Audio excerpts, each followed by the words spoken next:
오늘 교환을 정말 줄이려고 노력을 많이 했는데 그래도 5페이지나 나왔어요. 엄청나게 압축을 하려고 노력을 한 게 이 정도입니다. 네, 오늘 두 번째 시간. 지난 시간에 OT랑 교리란 무엇이며 왜 어떻게 공부해야 하는가 그런 거 얘기했고요. 교리가 성경의 내용을 이제 핵심적인 내용을 요약해서 추출해내고 체계적으로 정리한 조직신학적 접근을 하겠다 이렇게 얘기를 했었는데, 그럼 원래 소스가 성경이잖아요, 그렇죠? 그건 소스가 성경인데 그럼 이 한마디면 끝나는 거죠. 그럼 성경이 거짓말이면 말짱 끝 아닌가요? 그렇게 이제 많이 생각할 수 있는데, 그래서 오늘 우리가 다음 시간에는 성경에 대한 얘기만 집중적으로 하려고 해요. 그러니까 여태까지 우리가 교회에서 뭐 성경 말씀 많이 들으시고 뭐 큐티도 하시고 뭐 성경을 많이 읽으시기도 하셨고, 주로 이제 성경의 내용 안에서 어떤 내용이 있는가 그런 걸 많이 하셨을 텐데, 사실 교회에 이렇게 오래 다니신 여러분들도 성경 그 자체에 대해서는 등잔 밑이 어둡다고, 성경 그 자체에 대해서는 사실 별로 그렇게 얘기를 듣거나 공부할 기회가 없으셨을 거예요. 그래서 오늘 주제는 성경의 권위와 무오라고 했는데, 네, 오류가 없음이죠. 없을 무의 오류. 예. 쉽게 또 얘기해서 완전함, 성경의 완전함, 오류 없음에 대해서 오늘 얘기를 하려고 합니다. 근데 이게 참 방대해요.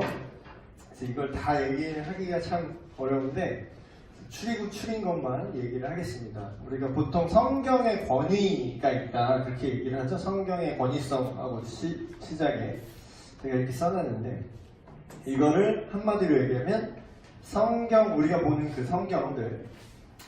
66권으로 이루어진 성경 안에 써있는 모든 말이 다 하나님의 말씀이고, 그러므로 이 중에 어떠한 내용이라도 믿지 않거나 순종하지 않으면 하나님을 믿지 않는 것이며 순종하지 않는 것이다. 제가 전에 그런 얘기 한 적 있을 거예요. 그리스도인을 뭐라고 불렀다고요? 한 책의 사람. 네, 이 성경책이 빼면, 성경책이 없으면 사실 그리스도인도 없어요. 그리스도인, 예수님을 믿는 사람의 근거가 성경이죠. 그래서 전에 살짝 얘기했지만 뭐 천주교와 우리가 다른 가장 큰 지점이 이겁니다. 천주교, 로만 가톨릭 신앙은 의외로 그분들도 뭐 성경 공부 있고 막 하긴 해요. 근데 의외로 본인들은 잘 모르죠. 천주교 다니는 분들 본인들 잘 모르시는데 의외로 성경의 권위가 그렇게 높지 않습니다. 그들은 교황의 말, 그리고 교회 정치의 힘이 더 세요. 그러니까 교황이 막 성경을 막 바꾸자 그러잖아. 예. 안 그래도 그 얘기 막 나와요 요새. 예. 근데 성경이 너무 옛날 얘기라서 성경을 좀 우리 입맛에 맞게 바꿔야겠다 뭐 그런 얘기도 이제 나와요, 그쪽에서는. 그러니까 그들은 우리 형태는 비슷해 보이는데 전혀 다른 거죠. 성경의 권위라 하면 이런 건데, 그럼 여러분 교회 오래 다니시면서 뭐 이런 얘기는 사실 들어보기가 쉽지 않으셨을 거예요. 의외로 등잔 밑이 어둡죠. 여러분 예수님 믿으세요? 막 교회 좀 나와라. 너 믿음이 자라야 된다. 이런 얘기는 많이 하셨는데, 너 성경이 전체가 하나의 말씀이고 성경 어느 한 구절도 믿지 않으면 넌 믿지 않는 거야. 이런 얘기는 사실 잘 안 들어봤죠. 근데 사실 이게 팩트입니다. 오늘 처음 듣는 얘기 많이 들으실 텐데. 예, 들어가 볼게요. 성경의 모든 말은 하나님의 말씀이다. 항상 뭐 어떤 주장을 하면 근거가 있어야 되죠. 그 근거에 대해서 대고 설명을 해야 되는데, 첫 번째, 성경 스스로가 주장하는 바다. 우리가 뭔 얘기를 들어보면 본인 얘기를 먼저 들어봐야겠죠. 어떤 케이스를 우리가 접하는 간에 성경 스스로 어떻게 주장하느냐. 구약시대 이런 내용이 많이 나와요. 구약시대의 선지자 개념은 이렇게 서두에 이렇게 던지면서 얘기를 이렇게 풀어가죠. 여호와께서 말씀하시길 하면서 직접 계시로 받은 내용이 상당히 많이 기록되어 있습니다. 근데 이제 정신 못 차리고 또 현대에 와서 구약 선지자 같은 개념으로 막 얘기하다 홍모 씨의 딸 모혜선 전도사인지 뭔지 그분이 이제 재작년이네요. 재작년 막 9월 달부터 뭐 난리 쳐가지고 한국 전쟁 나네 어쩌네 내가 하나님한테 들었네 하나님께서 나에게 말씀하시기를 이런 식으로 얘기했죠. 근데 이제 그런 개념은 신약 시대에만 와도 그런 개념의 구약의 개념의 선지자는 이미 존재하지 않아요. 그래서 그런 것들 이제 차이점. 근데 오늘은 뭐 예언에 대해서 계시에 대해서 얘기하는 시간이 아니기 때문에 그걸 집중적으로 다루진 않겠지만 구약 시대에는 선지자가 하나님의 이름으로 말할 때는 만약 그게 다 이루어져야 돼. 그대로 100%다 꽂혀야 돼요. 근데 예를 들어서 하나라도 이거는 구약 본문이 그렇게 얘기하고 있어요.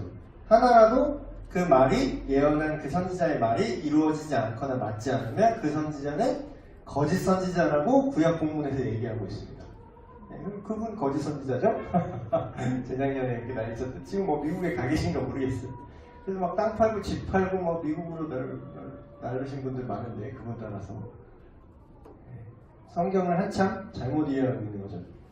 그래서 그 신약 시대가 또 왔는데 신약 시대에 이제 디모데후서 3장 15절 우리가 이제 흔히 외우는 구절이죠. 모든 성경은 하나님의 감동으로 된 것으로 교훈과 책망과 바르게 함과 의로 교육하기에 유익하니 이렇게 얘기했는데 그 당시에 이제 디모데에게 했던 이 내용의 모든 성경은 뭐냐? 당시의 성경이에요.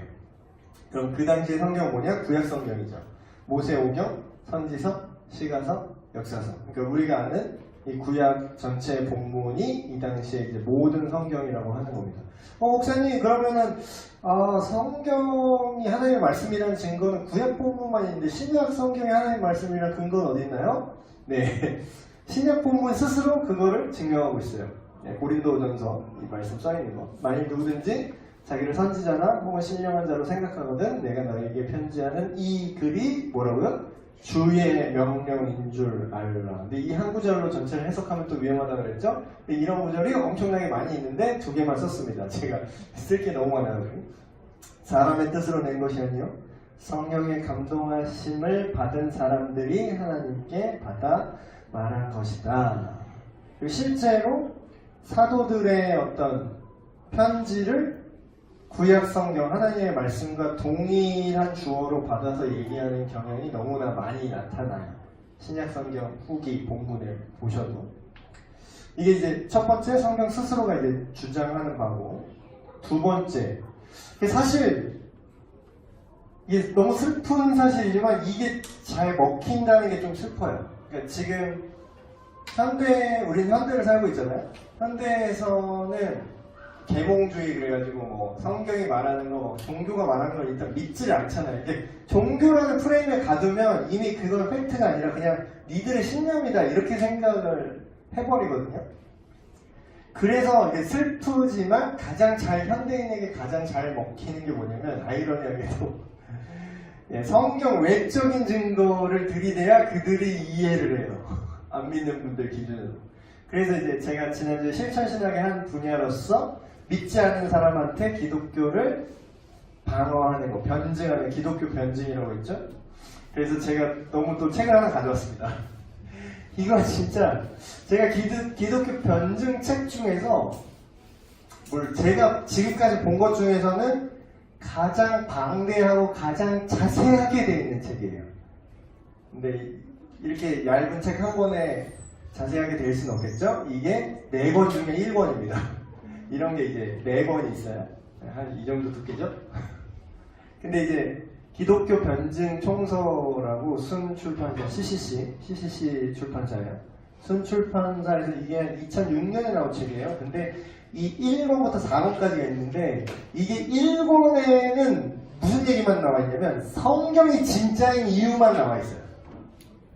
그러니까 이거는 성경을 아무리 읽어도 볼 수 없는 내용이에요. 왜냐면 성경은 지금 제가 얘기한 이런 자증하는 구절은 있는데 안 믿는 사람이 성경이 진짜인 걸 어떻게 하냐. 코란에도 자기네 뭐 알라의 말씀은 진리고 코란에도 다 써있다. 그렇게 얘기했을 때 그 여타 경전들과 가장 큰 차이를 보일 수 있는 어떤 신빙성 객관적 증거들. 뒤에도 얘기했지만 이게 절대적이진 않아요. 그러나 안 믿는 사람한테는 이게 더 잘 먹히더라. 그래서 제가 잠깐 얘기를 하면 여기서 발췌한 거예요. 이거는 유용한 성경 외적인 증거들. 첫 번째, 연속성에서 유일성이 있습니다. 성경의 특징은 1500여 년에 걸친 기록이 각각 다른 시대, 다른 장소, 다른 유형의 45명의 약 45명 이상의 인물들에 의해서 기록되었어요. 거짓말을 할래도 시대가 달라요. 거짓말을 할래도 입을 맞춰야 되잖아요. 근데 다른 대륙 사람이야. 예를 들어서 세 개의 대륙, 세 개의 언어로 쓰여졌고 그 당시에 공용어, 지금으로 말하면 영어죠. 그 당시에 헬레니즘 시대의 헬라어, 거의 그 당시에 세계 인구의 대부분이 사용했던 언어죠. 그래서 다양한 문학, 양식, 장르가 여러 가지예요. 시, 역사, 노래, 편지, 전기, 법률, 논문, 이걸 요새 현대에 부르긴 하지만, 그리고 수백 가지의 주제, 결혼, 이혼, 재혼, 동성애, 간음, 권위의 복종, 진실, 고백, 거짓말, 인격, 개발, 부모 역할. 그러니까 인간으로 할 수 있는 윤리, 도덕도 여기서 파생돼요, 사실. 윤리도 여기서 나오는 거예요. 이런 다양한 배경에도 불구하고 단 하나의 주제, 그 주제가 뭐냐? 예수 그리스도를 통한 하나님 나라의 회복을 연속적으로 이야기하고 있다. 이렇게 다양한데 일관성을 갖는 문서가 없어요. 다른 문서는 다양하지 않아요. 이렇게 연속성을 오래 갖고 있지도 않고. 두 번째, 보급상의 유일성. 이건 뭐 얘기 끝난 거죠? 이건 그냥 팩트예요. 이건 안 믿는 사람도 인정해야 돼. 전권, 성경 66권 전권 또는 낫권으로 역사상 그 어떤 책보다 많이 제작됐습니다. 지금 추정하는 거, 계산된 것만 해도 40억 권이에요. 세계 인구가 지금 70억인가요? 근데 추산된 것만 40억 권인데 추산 안 된 것도 엄청나게 많겠죠? 만약에 전 인류에게 책을 보급한 거를 따지자면 성경이 압도적 1등이죠. 2등이랑도 넘사벽 차이지. 2등이 뭔지도 모르겠네. 가장 많이 읽은 해리포터 많이 읽었을까? 유명한, 역사적으로 유명했던, 그것도 근래 책이잖아요. 근 100년 안에 있는 책들 중에 다. 세계 베스트셀러 성공한 사람의 7가지 습관 이런 걸까요? 그래도 성경한테는 안 돼요.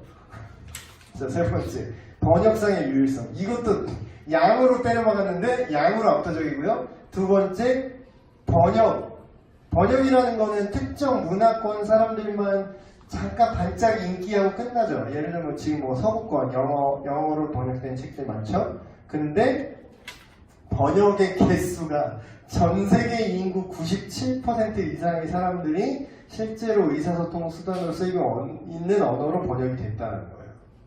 이런 책은 없어요. 역사상 이런 책이 없다고. 3,000개 이상의 언어. 이거 되게 웃긴 건 뭐냐면 심지어는 문자를 갖고 있지 않은 종족들이 있습니다. 그러면 선교사님이 들어가서 거기서 뭐 하는지 알아요? 그들 구두 언어를 배운 다음에 그 나라의 세종대왕이 되어주십니다. 그 나라의 글을 만들어요. 글을 만들어서 성경을 만들어서 주고 와요. 말 다 했죠. 이런 책이 없어요. 네 번째, 생존상의 유일성. 시간의 흐름 속에서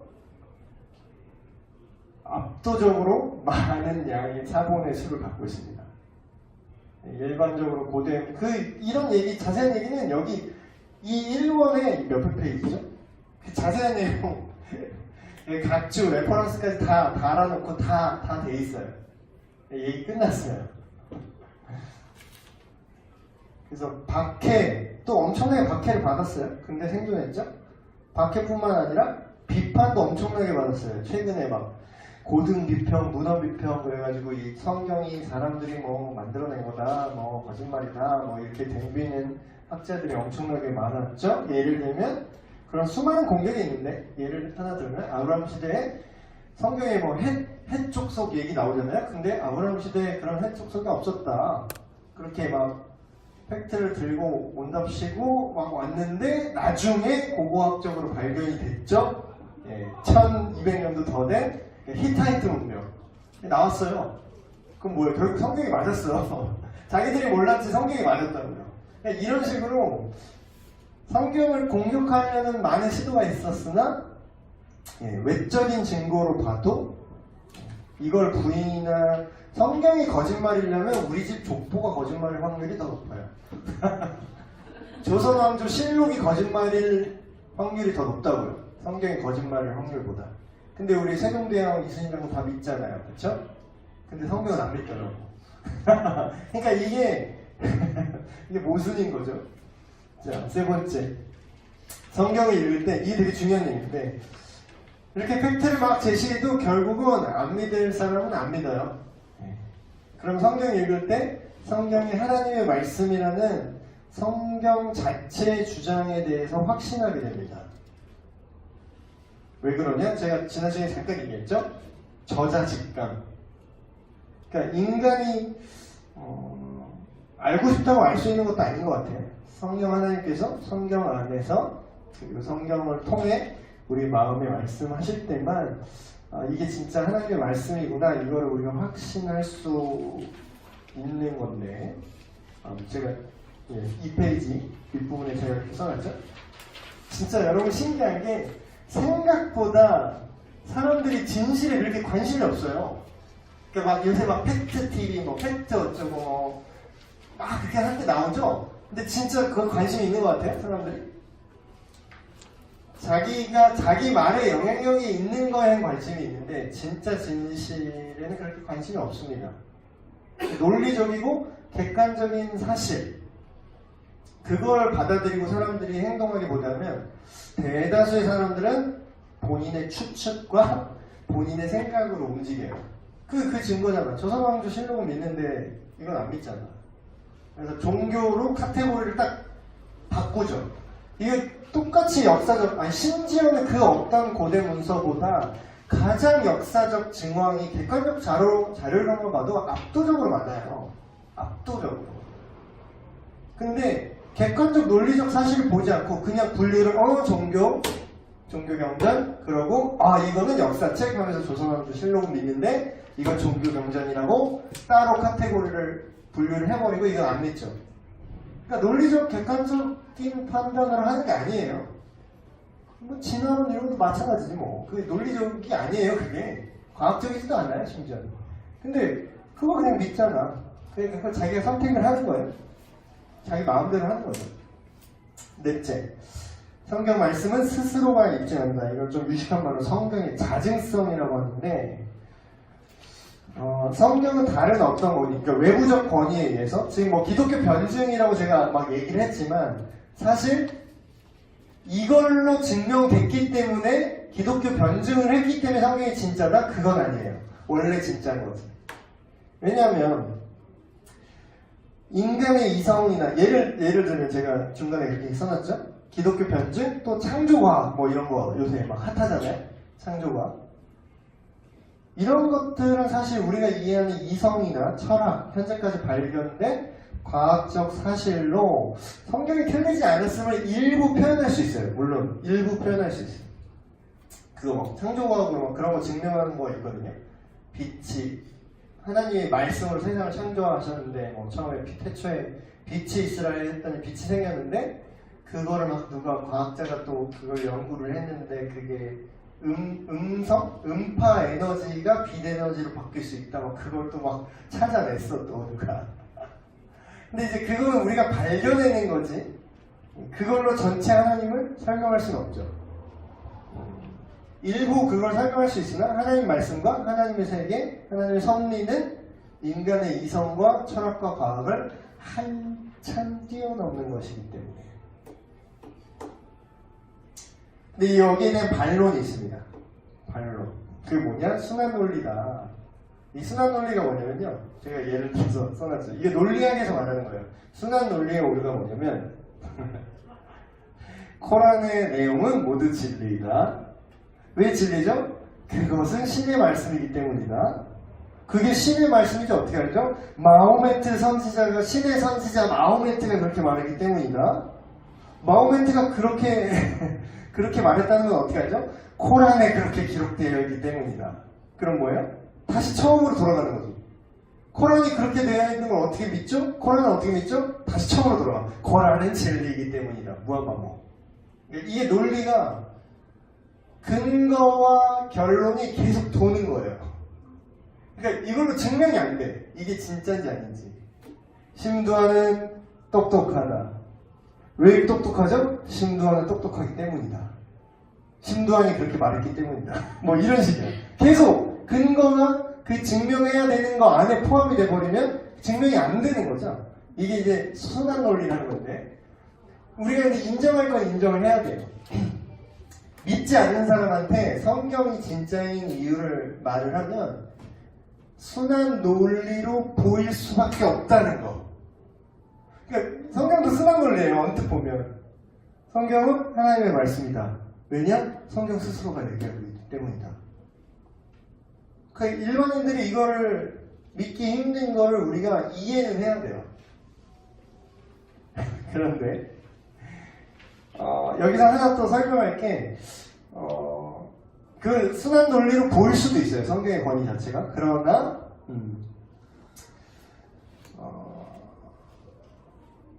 그렇죠. 제가 지금 이렇게 얘기한 게 성경이 만약에 순환 논리가 아니라면 뭔가 딱 부러지는 그냥 누가 봐도 딱 부러지는 진실로 보인다면 사실 지금 우리가 이렇게 고민할 필요도 없이 모두가 다 하나님을 믿고 있겠죠. 근데 이제 그렇지 않은 이유가 이런 건데 그래서 성경에는 또 숨겨져 있다는 표현도 나와요. 심지어 믿지 않는 자에게 숨겨져 있다. 근데 우리가 이제 생각을 해볼 때 우리가 철석같이 믿는 어떠한 명제 중에서도 순환 논리인 게 은근히 많아요. 제가 예를 여기다 써놨죠? 일반적으로 많이 쓰는 순환 논리. 논리적 일관성은 나의 궁극적인 권위다. 논리적으로 말이 안 되잖아. 논리적으로 생각하는 게 궁극적인 권위야. 왜 그게 궁극적인 권위죠? 물어보면 그게 논리적이기 때문이지. 이것도 순환 논리잖아. 근데 우리가 이걸 철석같이 믿어요. 신기하죠? 그 되게 유명한 철학자 나는 생각한다 고로 존재한다. 이걸 다른 말로 하면 내가 지금 존재하는 이유는 내가 지금 생각하고 있기 때문이다. 그럼 뭐예요? 생각하는 내가 존재한다는 거잖아. 아니 왜 네가 존재하는지 설명을 하겠더니 나는 생각하고 있기 때문에 존재하게. 이것도 일종의 순환 논리죠. 그러니까 이게 되게 웃긴 건 우리가 가만히 생각해보면 믿을 이유와 믿지 않을 이유가 동일할 수 있어요. 자, 예를 들어볼게요. 성경에 나타난 예수님의 족보에 그냥 객관적으로 밖에서 볼 때 우리는 그걸 되게 익숙하게 봤기 때문에 막 은혜롭다 이렇게 넘어갔지만 외부 사람의 눈으로 그걸 보자고요. 그럼 예수님 족보에 누구 있죠? 창녀도 있죠? 네. 그리고 근친상간 모함 민족이 근친상간으로 나온 민족이잖아요. 룻. 그럼 뭐예요? 예수님 족보에 창녀도 있고 근친상간한 민족의 후예도 있네? 이런 여기서 어떻게 신이 나온다고? 난 이걸 믿을 수 없어. 예. 믿지 못할 이유가 됐죠. 근데 동일한 이유인데 뒤집어서 생각하면 이런 거예요. 믿는 사람은 이렇게 생각해요. 성경이 만약 거짓말로 만들어낸 책이라면 좋아 보이는 내용만 기록하지 않았을까? 거짓말이라면? 창녀랑 근친상간한 민족에서 신이 오셨다고? 만약 거짓말을 하면 그런 얘기보다 그럴듯한 얘기를 하지 않았을까? 그럼 뭐예요? 믿을 이유와 믿지 않는 이유가 똑같아. 그러니까 미치겠는 거죠. 정리를 하면 성경이 진실인 이유는 외적인 증거, 성경 외적인 증거도 있고 성경 스스로가 얘기하는 내적 증거가 있고 또 그 메시지의 일관성, 아까 제가 얘기했죠? 연대가 다르고 지역이 다르고 사람이 달라. 근데 메시지가 일관적이야. 66권이. 그럼 이걸 입을 맞출 수도 없어. 시대도 달라. 그럼 거짓말을 하려도 입을 맞춰야 되는데 놀랍게도 일관적인 내용이 나온다는 거죠. 그리고 그것이 진리라고 믿었던 사람들의 증언이 있죠. 기록들, 수많은 순교자들. 아, 목사님 거기 저기 뭐냐, 그 이슬람에도 순교자 있습니다. 지하드 폭탄 들고 이제 야 하는 애들도 있는데요. 순교는 걔네들도 하는데요. 근데 맹종과 광신과 다른 순종이라고 제가 이제 그걸 구분했죠. 걔네들은 많이 알지를 못해요. 그분들이 그렇게 뭐 지하드 한다고 이제 자폭퇴라는 애들의 교리적 근거가 되게 빈약해. 근거는 딱 하나야. 알라께서 성전을 수행하면 내가 뭔 죄를 지었던 다 죄 리셋되고 그리고 천국에 가는데 흑발의 아름다운 미녀 72명을 아내로 맞아서 살 수 있다. 끝. 일관돼요? 뭐 근거가, 논리적 근거가, 뭐 내적 증거와 메시지 일관성이 있어요? 되게 빈약하죠? 그걸 뭐라 그러죠? 네, 광신이라고 합니다. 맹신이라고 하고. 근데 성경에 기록되어 있는 순교자들은 내가 뭘 믿는지, 그리고 역사적으로 예수님에 대한 그런 기록과 그분의 행동, 그분의 교리, 그 모든 걸 일관되게 알고 되게 깊이 있게 알고 자기가 죽을 걸 알고 내가 예수를 고백하면 어떠한 일이 나한테 이루어질지도 다 아는 상태에서 순교를 했다는 거죠. 이거는 질이 달라요. 순교의 질이 달라. 순교의 동기가 너무나 다르다고. 다른 타 종교에도 순교자가 있습니다. 이렇게 얘기하기에는 너무나 질적으로 다른 내용이죠. 그래서 그것이 진리라고 믿었던 사람들의 증언과 순교. 이 이상을 종합해 볼 때 성경이 궁극적 권위가 있음을 하나님께서 이 모든 방법을 통해서 우리에게 알 수 있도록 정보를 제공하셨다는 거예요. 자, 성경의 기록 방식. 이것도 되게 잘 모르시는 분들 많은데 두 가지, 성경이 영감됐다 그런 얘기 많이 들으셨죠? 그 노인네 영감 말고 영감이 떠오른다 이런 거 있잖아요. 인스피레이션이라고 해야 되나 영어로? 뭔가 이렇게 작곡하는 사람들 영적인 영감이 왔어요 뭐 이러잖아요. 그 영감인데 성경이 기록된 이제 영감을 얻어서 기록이 됐는데 그 영감을 얻는 방식으로 분류하고 또한 그 영감이 왔다면 그 범위는 어디까지인가 그 두 가지 축으로 얘기할 수 있거든요. 첫 번째 영감의 방식 중에는 세 가지 썰이 있어요. 세 가지 시간. 첫 번째 기계적 영감이에요. 이건 뭐냐면 말 그대로 빙이 돼서 오오오 베드로야 써라 오 좀 웃기게 제가 표현을 했지만 이게 기계적 영감입니다. 기계적으로 내 의지와 내 정서와 내 지식과 상관없이 영서를 썼다는 거예요. 근데 그게 아닌 거는 우리가 그냥 알겠죠. 딱 봐도. 두 번째 주장은 동력적 또는 역동적 영감설이라는 건데 이건 뭐냐면 약간 그 애매한 하이브리드예요. 개인의 캐릭터가 약간 내가 신기가 있어요. 우리말로 하면 이런 거야. 내가 신기가 있는데 감수성이 예민해진 몇 명의 그 기록자들이 기록을 했는데 그게 자기 생각으로 느껴진 걸 기록했다라는 거예요. 이런 게 수많은 거짓 선지자들이 하는 거죠. 수많은 이단 교주와 몰몬경을 쓴 그분들이 이런 방식으로 쓴 거죠. 뭔가 자기가 영감을 받았는데 그게 외부에서 신적인 영감이 왔다고 생각하지만 자기 망상을 썼거나 아니면 하나님이 아닌 다른 소스에서 영감을 받아서 본인의 사고와 사유를 기록한 거예요. 근데 우리가 믿는 성경에 대한 입장은 뭐죠? 유기적 영감인데 말 그대로 유기적이에요. 그러니까 성령님의 역사하시는 방식과 일치해요. 성경에 나오는 하나님의 방법은 하나님이 강제로 빙의해서 우리를 조종하지 않으시죠. 우리를 이렇게 세뇌시켜요, 하나님이? 그렇지 않죠. 그거는 사탄은 그렇게 합니다. 속여서 강제해서 점유하고 자기 마음대로는 못해요. 천사, 귀신, 마귀 뭐 그런 걸 다시 얘기하겠지만 근데 하나님은 자유의지를 존중하세요. 왜냐하면 그것 때문에 지금 이 사단이라도 하나님이 참고 있는 거거든요. 지금 계속 지금도 살인 나고 강간의 왕국이고 안 좋은 일들 계속 일어나잖아요. 근데 하나님이 그거를 직접적으로 개입을 하려고 치셨으면 옛날에 끝났지. 자유의지를 존중하시는데 개인의 성격, 캐릭터, 그리고 개인의 전에 제가 잠깐 얘기했죠?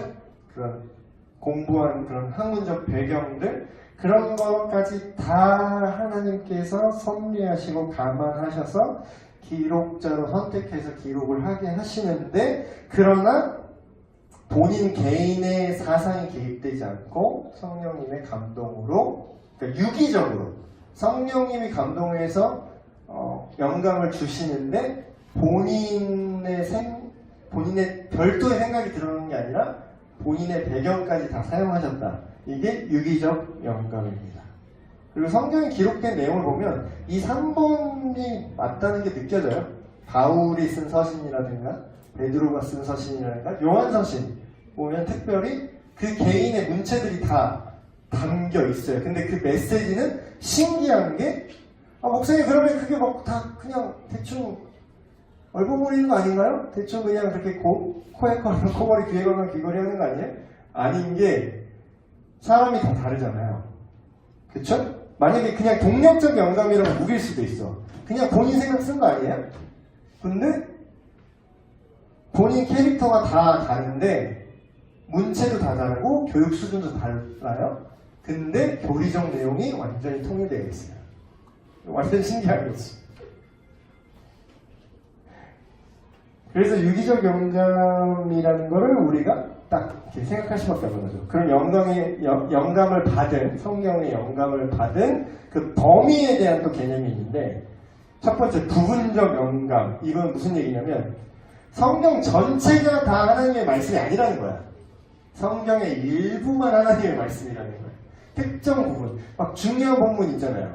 복음서, 예를 들면 복음서라든가 몇몇 중요한 본문만 성령의 영감이 됐고 나머지 아가서라든가 실제로 논란이 많은 책입니다. 아가서를 성경에 넣어야 되나 말아야 되나 그런 얘기도 많았고, 그러니까 애매한 본문들 성경에서 빼야 되는 거 아니냐 그런 사람들이 있어요. 근데 이런 사람들이 부분적 영감을 주장하는 사람들의 특징은 창조사건이나 기적들, 그런 것들, 우리가 일반적인 논리로 이해하기 어려운 부분은 그걸 인정하지 않습니다. 그리고 특정 핵심적인 내용만 성경으로 인정한다, 이런 입장이죠. 잘못된 내용이죠. 두 번째, 사상적 영감. 이거는 은근히 맞는 말 같은데 틀린 말이에요.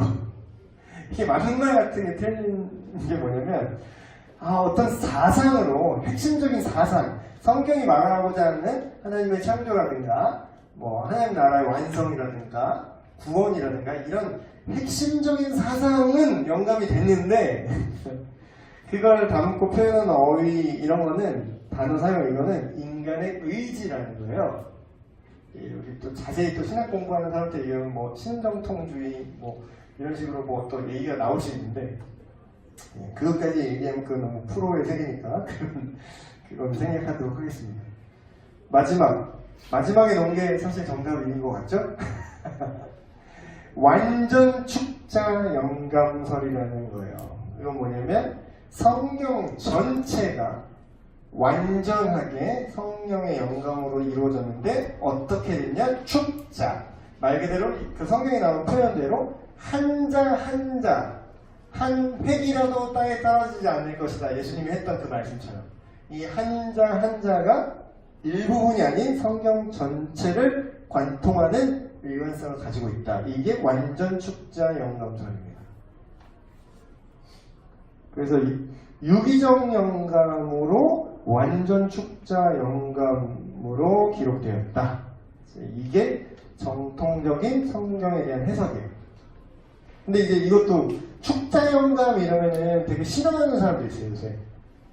성경이 정말 한 글자도 틀리지 않았다고요? 이따가 얘기하겠지만 틀린 것처럼 보이는 부분들이 있어요. 그리고 없음, 이런 부분 본 적 있죠? 없음.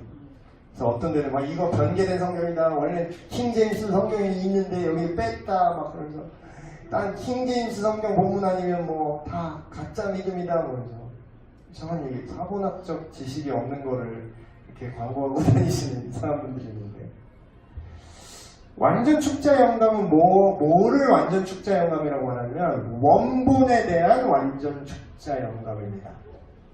성경 원본은 한 글자도 틀리지 않았다. 근데 우리에게 원본이 있나요? 없죠. 그렇다고 해서 원본이 없기 때문에 우리가 믿는 지금 읽는 성경은 그러면 거짓말이냐, 이걸 믿을 수 없는 거냐, 그건 아니라는 걸 뒷부분에 제가 자세히 설명하겠습니다. 어쨌든 이와 같은 이유로 성경은 특정 부분을 믿지 않거나 특정 부분을 불순종하는 것은 곧 뭐다? 하나님을 믿지 않은 것이고 불순종하는 것이다. 그러니까 이런 거죠.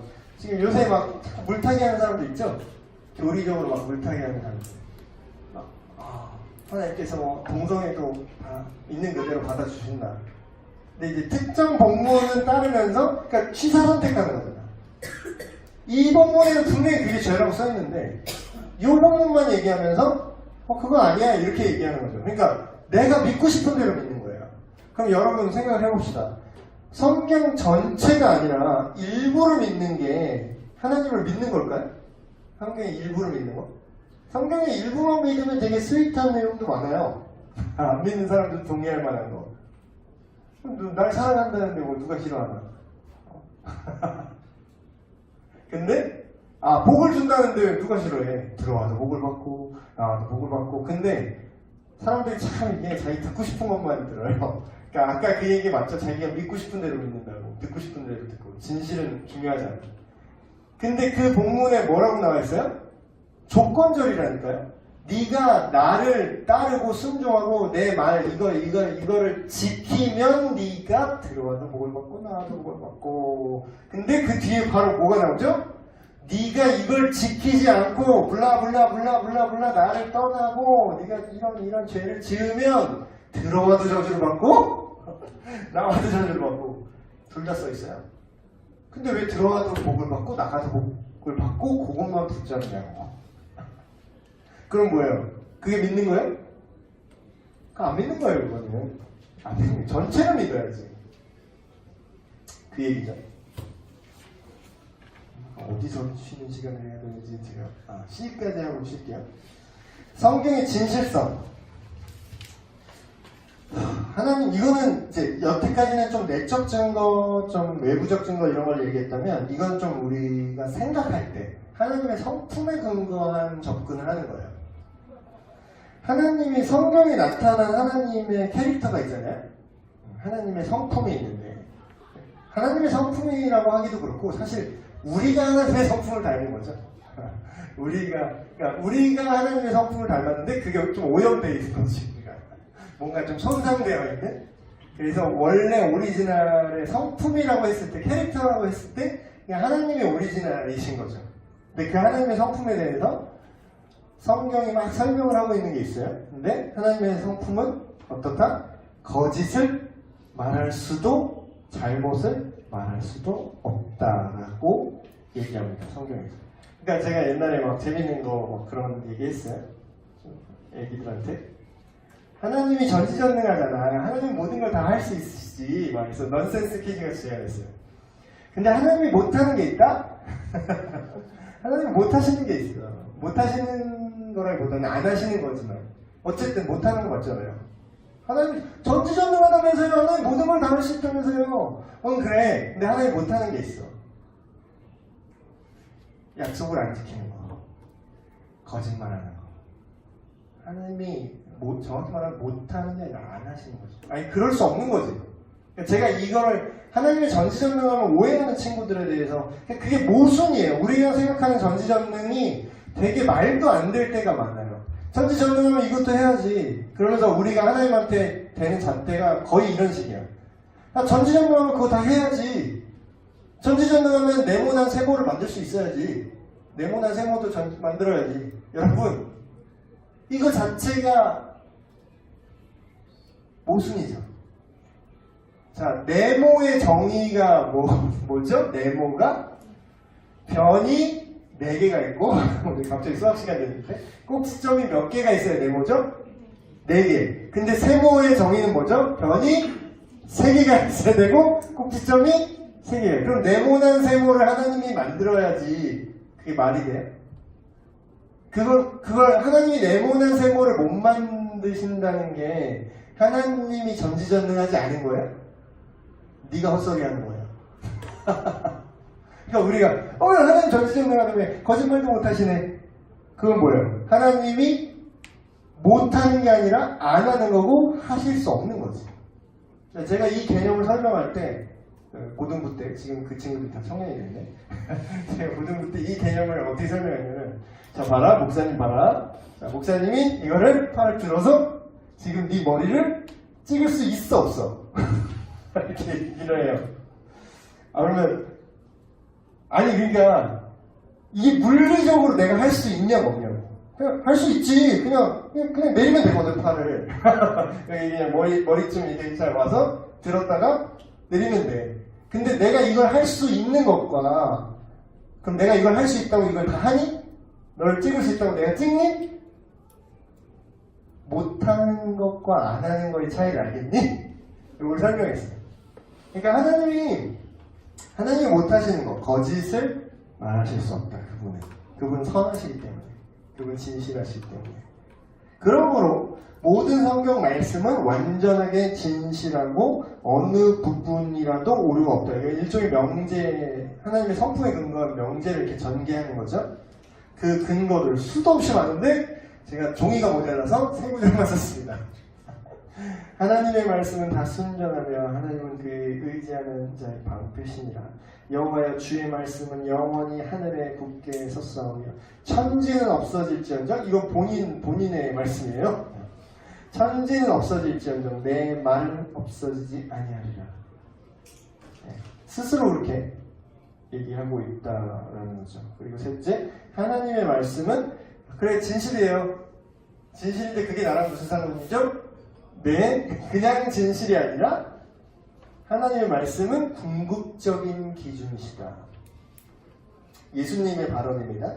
그들을 진리로 거룩하게 하옵소서. 아버지의 말씀은 뭐라고요? 진리니이다. 성경이 얘기하는 게 그냥 높은 수준의 진실성을 갖고 있다. 성경이 이 정도 수준이 아니라 성경 그 자체가 궁극적 진리이고 그거의 기준이 된다는 거예요. 근데 이걸 동의하지 못해요. 왜냐하면 요즘 세대 사람들은 다원주의에 빠져있고요. 말을 어렵게 뭐 후기 현대주의 뭐 이렇게 썼는데 포스트 모더니즘이에요. 포스트 모더니즘. 그냥 절대적인 거는 없다라는 게 그 모든 거예요. 그러니까 모든 게 다 가능하다는 거야. 너도 맞고 나도 맞고 존중해줘야지.